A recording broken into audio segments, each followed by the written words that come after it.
Okay, let's start today with a really radical reframing. Let's do it. Usually, when we talk about death, we're talking about a tragedy, Failure. a biological failure, or at best, this terrifying mystery that we just have to accept. But I was reading through this stack of notes we have today, and there's this one phrase that just stopped me cold. Oh, yeah. The source we're looking at defines death as a sophisticated mechanism of evolutionary progress. It's a completely different way of seeing the board, isn't it? It is. It frames death almost like quality control for the soul. Quality control is definitely not a phrase you hear at most funerals, Not at all. but that is exactly the vibe of the material we are diving into today. We are looking at the philosophy, specifically the integral yoga of Sri Aurobindo and the Mother. Mm-hmm. And the first thing you have to understand is that they don't treat death as religious dogma. They don't ask you to just believe. They present it almost like a spiritual science. Right. And that's what hooks you. It feels technical in a weirdly comforting way. We aren't just looking at myths here. We are looking at what they claim is the ontological status of death, the actual mechanics of it. Nuts and bolts. Yeah, we've got the itinerary of where the soul goes step by step. And this is the part that I think is going to challenge a lot of people. We have the occult management of bereavement. That is a huge part of this. It's the idea that there are actual protocols for how we, the living, should handle our grief, not just for our own mental health, but to actually help the person who died. And that is our mission for this deep dive. We're going to unpack the why behind death according to these sources, map out that specific journey the soul takes after the heart stops, and then, crucially, we're going to look at those protocols. Exactly. Because according to Sri Aurobindo and the Mother, your grief isn't just a personal feeling inside your head. It has a direct, tangible effect on the person who has passed on. So buckle up. We are going way beyond rest in peace. Way beyond. Let's start with the big metaphysical question. Why do we have to die at all? If the soul is immortal, as these sources say, why does it keep dumping bodies? Right. The notes talk about this concept of a spirit-form mismatch. Can you break that down? Sure. So to understand this, you have to understand the architecture of a human being in this philosophy. You have two main players. Okay. First, you have the psychic being. That's their term for the evolving soul. It's the spark of the divine within you. It is immortal, it is plastic, and its whole purpose is to grow, to gather experience, and to progress. Okay, so that's the user, that's the software. In a way, yes. But then you have the hardware, the physical body. And the problem, according to Sri Aurobindo, is that the physical body in its current evolutionary state is rigid. It's finite. It gets stuck. It falls into habits. Okay. Eventually, a tension builds up. The psychic being needs new, fresh experiences to keep growing, but the body becomes too fixed in its ways to allow that growth. It's like trying to run the newest high-powered video game on a computer from 1995. Eventually, the hardware just freezes. It just can't handle it. It can't handle the update. That is a perfect analogy. The source explains that death steps in when the body can no longer keep up with the soul's need for progress. Yeah. It's a mechanism to remove outmoded or exhausted materials. So death is literally the soul saying, this instrument is broken, I need a new one. Precisely. It dissolves the form so the spirit isn't trapped in a stagnant situation. Okay. And the Mother, who was Sri Aurobindo's spiritual collaborator, had this fascinating, really technical view of it.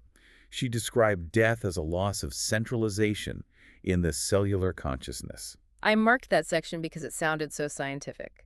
She says as long as the soul, the psychic being, is holding the reins, the cells stay organized, they work together as me. Right. The soul acts as a magnet that holds all these iron filings, the cells, in a specific pattern. A cohesive unit. But the moment that centralizing force decides to leave, that cohesion vanishes. The cells don't die instantly, but they lose their leadership. They scatter. They just go off on their own. They go back to their individual business, which is essentially decomposition. And she uses this really relatable metaphor of changing clothes to explain why we shouldn't be afraid of it. Yes. She says, imagine you are traveling to a cold country. You wear heavy furs and thick coats. That's your body in this life suited for this specific environment or set of lessons. Got it. But if you then need to move to the tropics for your next phase of growth, you have to shed those heavy clothes. You wouldn't mourn the coat. You just recognize it doesn't fit the new environment. Exactly. That reframes it completely. It's not an end, it's a wardrobe change. Mm-hmm. But here's where the source gets really interesting, maybe a little sci-fi. It suggests that death isn't actually an absolute law. It calls death an old habit. This is one of the most revolutionary aspects of integral yoga. They argue that death persists because of cellular inertia. Cellular inertia, so our cells are just used to dying. They're used to dying. They don't know how to hold the higher consciousness yet. But the ultimate goal of this yoga is what they call supramental transformation. Which means what exactly? Basically, if the body could become fully conscious, fully plastic, and completely adaptable to the soul, death would no longer be necessary. So the body would just change with the soul rather than having to be discarded. That's the idea. That is a wild thought to keep in the back of your mind. Yeah, We are dying because our cells are just in a bad habit of giving up. pretty much. But okay, let's assume we haven't reached that level of evolution yet. We aren't immortal yet. We die. The body stops. What happens next? Because the sources give us a literal itinerary. They do. And first, we need to make a distinction. They distinguish between the Atman, which is the immutable spirit up there, totally independent of birth and death, and the psychic being. The Atman is the one that just watches. Right. It doesn't travel, it just is. The psychic being is the traveler. It's the part of you that goes from life to life, gathering the essence of your experiences. So when we talk about the soul's journey, we are talking about the psychic being. That's the one. Okay, so we are following the psychic being. The heart stops. Does the soul just zip away instantly into the light? Not exactly. Yeah. The consciousness typically exits through the head. But it doesn't just disappear into the ether immediately. It stays in the Earth atmosphere. This is the 12-day period the notes mention, right? Generally, yes. The source mentions that for roughly 12 days, though it can be longer, up to 3 years for those who are very earthbound. Bound, so attached to material things. Exactly. The soul is still here, Still here, like floating in the room. in the subtle atmosphere overlapping the physical world. It has just woken up from the swoon of death. Swoon of death. That sounds poetic, but also kind of disorienting. It is disorienting. Imagine waking up from a deep surgery in a room you don't recognize. The soul is confused. It's in a new environment, the subtle body, but it's still close to the physical world. It needs calm. It needs silence. It needs silence to figure out what just happened. But after this transition, it moves to the next stage. And this is the one the source highlights as the danger zone. The vital world. The vital world. This is the plane of desires, life force, instincts, emotions. According to the source, this is the most challenging phase of the entire journey. Why is it so dangerous? Usually vital sounds like a good thing. Vitality, energy. In this context, the vital is the seat of craving. When you die, you leave your physical body behind the hardware, but you don't immediately lose your vital body. That's the part of you that wants things. Yes, So if I have a bad temper, or I'm obsessed with money, or I love pizza, those vibrations are part of your vital sheath. When you enter the vital world, you still have those desires. You still want the pizza or the cigarette or the power. But, and here's the terrifying part. you no longer have a physical body to satisfy them. Exactly. Oh, wow. So it's like having an intense itch that you literally cannot scratch because you don't have hands. That's it. The source describes it as a potentially infernal experience for those who are heavily attached. You're burning with desire, but have no means of satisfaction. The soul has to shed this vital sheath. It has to get tired of those desires and let them drop off. Right, before it can move on. That sounds like it could take a long time. Is there any way around it? Or do we all just have to suffer through the withdrawal? Well, this is where the mother comes in. Mm. The source mentions a specific occult detail here. Mm. The mother said she actually built a corridor across the vital plane. A corridor, like a safe passage. Yes. She constructed a path of protection so that souls wouldn't have to get stuck in those hostile lower regions of the vital world. And what's the catch? The catch is you need to have at least a little bit of psychic awakening, a little connection to the light or the divine while you're alive to even see the corridor. Okay, so if you have that, You can bypass the worst of the vital world. that is comforting. Yep. So let's say you shed the vital body, you travel through the corridor. Mm-hmm. Then what? Then you enter the mental world. This is usually quicker. You shade your mental structures, your opinions, your cognitive habits. We strip away everything that isn't the core you. Exactly. And finally, You reach the destination, the psychic world. the source describes this as a place of profound peace. It's a static realm. The soul enters a kind of sleep, but it's a productive sleep. Productive how? If you're sleeping, you aren't doing anything. It's not an unconscious sleep. It's a state of assimilation. The soul digests the life it just lived. It doesn't replay the movie. It extracts the essence. Okay. It takes the love you felt, the truth you learned, the beauty you created, and absorbs them into its substance. That is how the soul grows. So it's like a debriefing session where you keep the gold and toss the dirt? Exactly.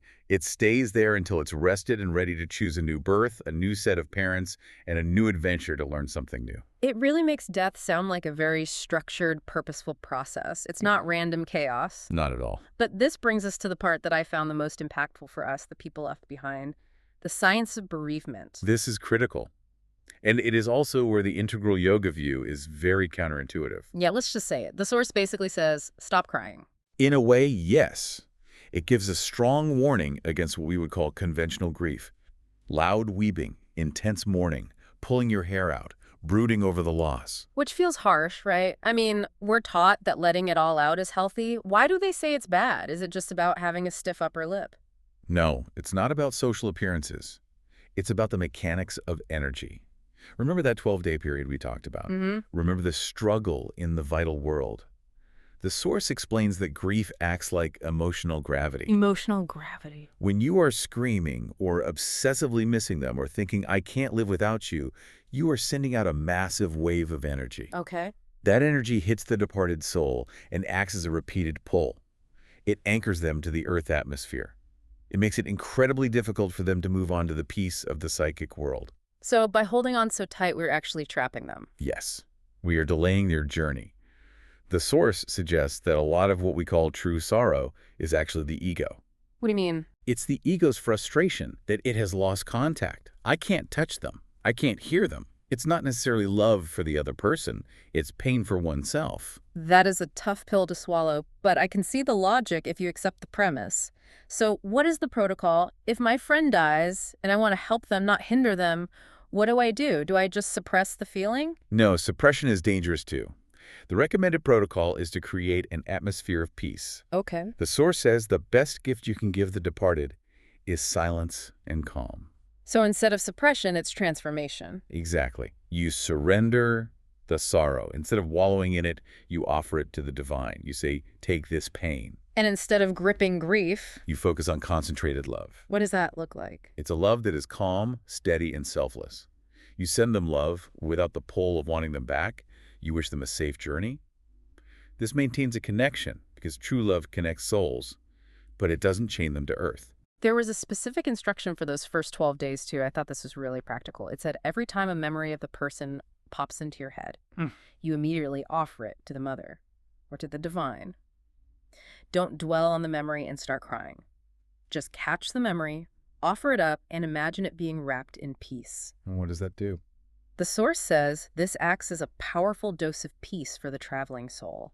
It's like sending them a little care package of energy to help them on their way. I love that image, sending a care package of peace instead of a chain of grief.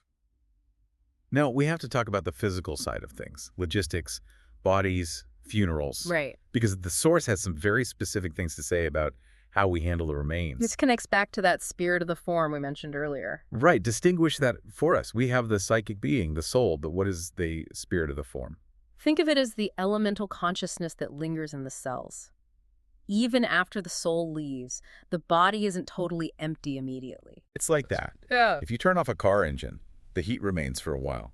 The consciousness of the cells takes time to dissipate. And that's why the mother strongly discouraged hurrying the funeral or cremation. Yes. She was very specific about this. If you dispose of the body too quickly, especially by cremation, while that spirit of the form is still clinging to the cells, it can actually cause a shock or distress to that consciousness. It feels what is happening to the remains. It feels It it. feels it. It is a reason for caution. The advice is to wait. Give the body time, usually at least 24 hours or more, depending on the climate, to let that elemental consciousness leave naturally. And what about the debate between cremation and burial? Do they pick a winner? The source is fascinatingly balanced here. It notes that Hindus prefer cremation because fire helps detach the vital being from the body. It says, okay, this form is gone, time to move on. Right. Whereas the Hebrew Christian tradition prefers burial because of the belief in physical resurrection. But integral yoga doesn't take a hard side? Not really. They emphasize that the inner attitude matters more than the method. Okay. If you treat the body with respect and offer it to the divine, either method is fine. Okay. Although there is a note that the mother generally disapproved of dismembering the form-like organ donation in this specific spiritual context, Why is that? because the body was an offering to the divine. She felt it should be kept whole during that transition period to avoid disturbing the cellular consciousness. That's a controversial point. It is, especially today, but it's important to report what the source explicitly says. Absolutely. It's all about the integrity of the vessel during the exit.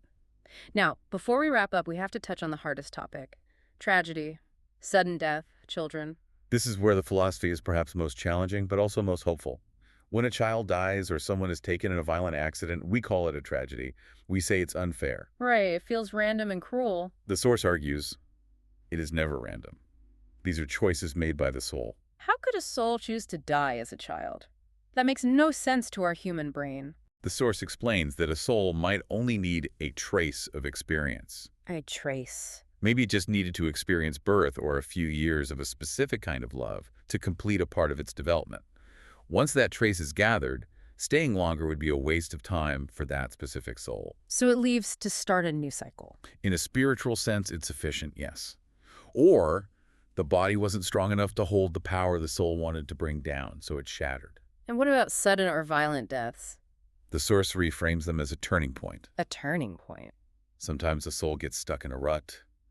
A long, comfortable, complacent life might actually be bad for its evolution. It falls asleep spiritually. So a sudden death can be a wake-up call. A mechanism to force the soul from ignorance to light, much faster than staying alive would have. It's a shock to the system. It jolts the being into a new state of progress. Exactly. It takes the victim narrative out of death and puts the power back in the hands of the soul. That is the core message, isn't it? We look at the surface and see loss. The spiritual view looks at the depth and sees a necessary movement of progress. Exactly. So let's bring this all together. We've covered a lot of ground, from cellular habits to vital corridors to care packages of peace. If we had to boil this down for the listener, what is the big takeaway? The takeaway is that death is not a wall, it's a door. And it's a door that we walk through again and again. But more importantly, we, the living, are not helpless bystanders. We have an active role to play. You have an active role. By controlling our grief, by staying calm, we essentially act as guides. Guides and supporters. We help clear the path for the person we love. It transforms grief from something passive and crushing into something active and loving. And there is that beautiful connection to Sri Aurobindo's epic poem, Savitri. Yes, Savitri is essentially the spiritual biography of this whole concept. It's the story of conquering death. And the message of Savitri and of integral yoga is that we don't conquer death by escaping to some heaven and leaving the earth behind. We conquer it by bringing truth and light down into this world. Into the cells. Into the selves. Yeah. The vision is that one day we will evolve into a new race, where death is no longer a necessity, where we are so conscious, so plastic, that we can change form without dying. That is the ultimate hope. A world where death is just an option, not a sentence. That is the goal. I want to leave everyone with a final thought to chew on today. The source said death is just a bad habit of our cells because they are unconscious. Right. So ask yourself this. If your body's listening to everything you think and feel, how might your physical health, your energy, your life change if you started treating your own consciousness as the only permanent reality right now? What if you started telling yourselves, hey, we don't have to follow the old script? That is a powerful question. Thanks for diving deep with us.